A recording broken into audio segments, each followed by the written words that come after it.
Alright guys, moving on to the video equipment. This is a small LC filter. It filters both the ground and the power wires for video and clean power to your video transmitter and camera. I picked these up from Ready to Fly Quads. They have a larger one, and then this is a smaller one. I've used the large ones before and they work really well. I have never tried one of these small ones, so I'm going to put one of these on this quad. So you just have power and ground in and then power and ground out. They're good for 4S, so up to 16 volts and 3 amps. So I'm going to solder it to my 12 volt supply right here. That's coming off the power distribution board. And then I'm going to mount it with double-sided tape just right in here someplace. I may not mount it until I get the camera in there, so I find out what kind of room I have, because the camera mounts right in this area. But I'm going to at least get both ends tinned and then soldered up so I can move on with the next step of mounting the camera. Here's my camera set up. Now the kit comes with these two side brackets and then this plate which actually sets the camera angle and maintains it, and then your camera standard HS1177 will screw into the sides and give it a point to pivot, but it doesn't pivot if you use that back plate. It just stays fixed. However, it is adjustable. So I set it in the middle setting, which is about, I guesstimate that to be about a 30-degree camera angle, because like I said, I don't race. I just fly around and do some freestyle type flying. I don't spend my whole time on full throttle. So we'll try this out and then we'll adjust it if I feel like it's necessary, if I don't like it. But I did kind of struggle with this a little bit. The screws that come in the camera hold on this little plastic back plate, and everything is cheap plastic on these cameras, or at least on this Foxeer, which is fine, I guess, because it saves weight, saves the company some money or whatever, but got to be real careful with it. It's all just cheap plastic.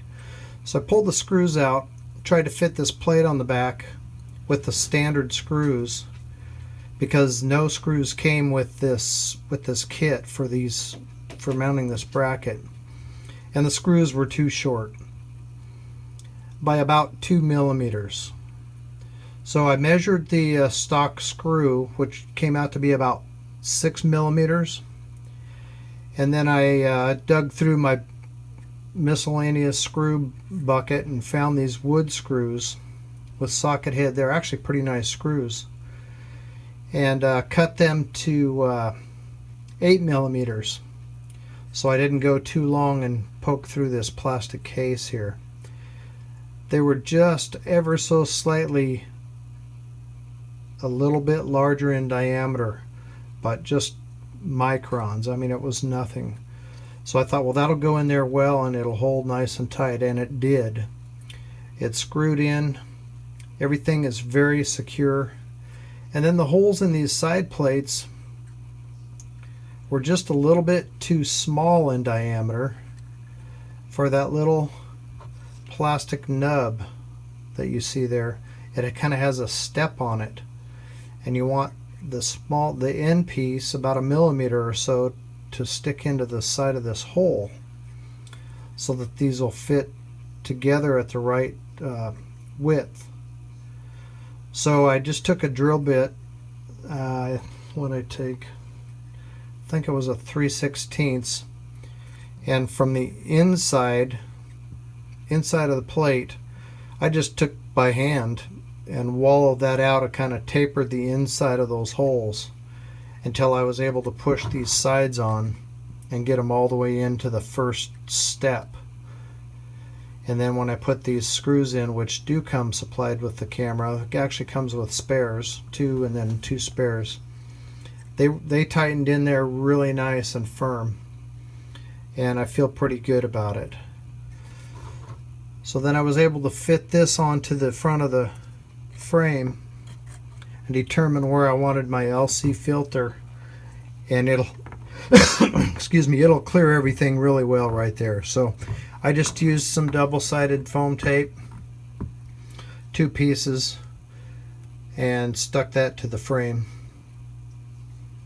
and I have it soldered into the power distribution board. So 12 volts going in, and then now next thing I need to do is I need to make a harness that's going to come off the outlet side of this LC filter, come up with both of those to a Y so I can go power and ground to the camera, power and ground back toward the back to my receiver, or excuse me, my video transmitter, and then a common yellow wire or whatever color you want to go video from the camera to the transmitter. So I'm going to make up that little Y harness and then get it soldered on here. Then all I'll have to do is plug it into the back of the camera and then plug it into the transmitter wherever I end up mounting that. I'm thinking I'll probably mount that transmitter to the top plate, which is double-sided tape, and then probably a zip tie or something, a small zip tie. So that's where I'm sitting now. I'll get busy making that. I'm not going to show building that harness on the video, but I'll show you the completed harness once I get it finished up. I'm going to just use the supplied existing wires that came with the camera and the transmitter, and then cut into them and splice and put some heat shrink and so forth to make those two ends on that harness, and then we'll go from there. So we'll see you when we get done with that. So here's the harness, an end for the video transmitter, an end to plug into the camera, and then those are both powered by a Y here that comes from the LC filter. And then I just put my buzzer back here on the back underneath a zip tie, a loose zip tie, just to hold that right there. I was going to put a zip tie anyway, and I figured I'd just zip that down. So this is pretty well done. The next thing will just be mounting my video transmitter to the top plate, getting the antenna set up for that so I can just put the top plate on and plug it in. I need to adjust my camera settings, and then I'm pretty well done. Get the top plate on there, and I'll show you the final product once I get those items done, and then I'll be ready for the maiden. So thanks for sticking by and watching the videos. Hopefully you were able to get some tips off of it, or find some ways to do things or not do things. And I'm looking forward to wrapping it up and getting this thing out and flying it.